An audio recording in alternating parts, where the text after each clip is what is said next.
To those who worry about coming out of the customs union or the single market, please bear in mind that the economic benefits of membership are nothing like as conspicuous or irrefutable as is sometimes claimed. In the last few years, there have been plenty of non-EU countries who have seen far more rapid growth in their exports to the EU than we have, even though we pay a handsome membership fee, as I have mentioned many times.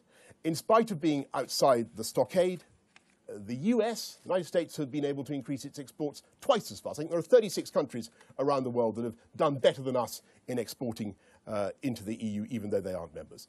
And for those of us within the stockade, the cost of EU regulation is estimated at 4% of GDP by Peter Mandelson and 7% by Gordon Brown, authorities which, for the purposes of this argument, I do not propose to dispute.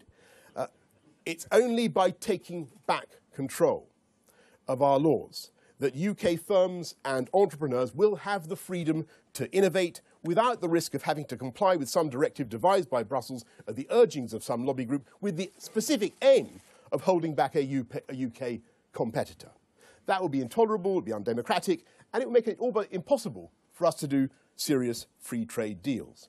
It's only by taking back control of our regulatory framework and our tariff schedules that we can do these deals and exploit the changes in the world economy. It's a striking fact that our exports to the EU have grown by only 10% since 2010, where our sales to the United States are up 41%, to China 60%, to Saudi Arabia 41%, New Zealand 40%, Japan 60%, South Korea 100%. This country now has a £25 billion trade surplus with South Korea. Who'd have thought that when we were kids? Unbelievable. These figures reflect the broader story, that the lion's share of the growth is taking place outside the EU and especially in the Asia-Pacific region.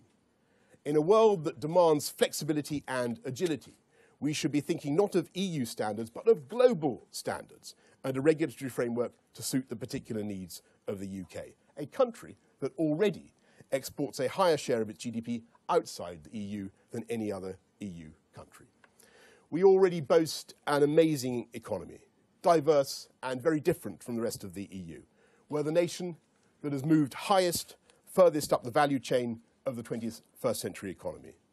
We're a nation of inventors, designers, scientists, architects, lawyers, insurers, water slide testers. I met one in my constituency, Toblerone cabinet makers.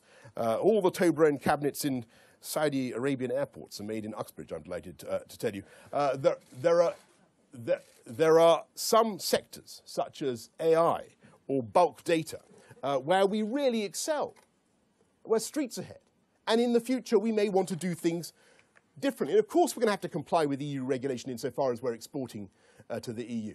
Though we should realize that the single market is not quite the Eden of uniformity that it is cracked up to be. You tried becoming a ski instructor in France. Not that I've tried myself. And I discovered the other day we have totally different standards in this country for flame retardant sofas, to say nothing of plugs. But in a global marketplace where we are trading in products that hadn't been conceived even 5 years ago, serving markets that were poverty-stricken 20 years ago, it seems extraordinary that the UK should remain lashed to the minute prescriptions of a regional trade bloc comprising only 6% of humanity, wonderful though it may be, when it is not possible for us or any individual EU country to change those rules on our own. And insofar as we increasingly turn to the rest of the world, as we are, then we will be able to do our own thing. We'll be able, if we choose, to fish our own fish, to ban the traffic in live animals, to end payments to some of the richest landowners in Britain, while supporting the rural economy. We'll be able to cut VAT on domestic fuel and other products. We can simplify planning, speed up public procurement, and perhaps we would then be faster in building the homes that young people need. And we might decide, that it was absolutely necessary for every environmental impact assessment to monitor 2 life cycles of the snail, or to build special swimming pools for newts, not all of which they use in my experience, but it will at least be our decision to do that. Freed from EU regimes, we will not only be able to spend some of the Brexit bonus on the NHS, but as we develop new stem cell technology, in which this country has long been in the lead, it may be that we will need a new regulatory framework. Scrupulous, moral, but not afraid to be different. The same point can be made of innovative financial services instruments, where the FCA already leads the way. We will decide on laws, not according to whether they help to build a United States of Europe, noble goal though that may be, but because we want to create the best platform for the economy to grow and to help people to live their lives.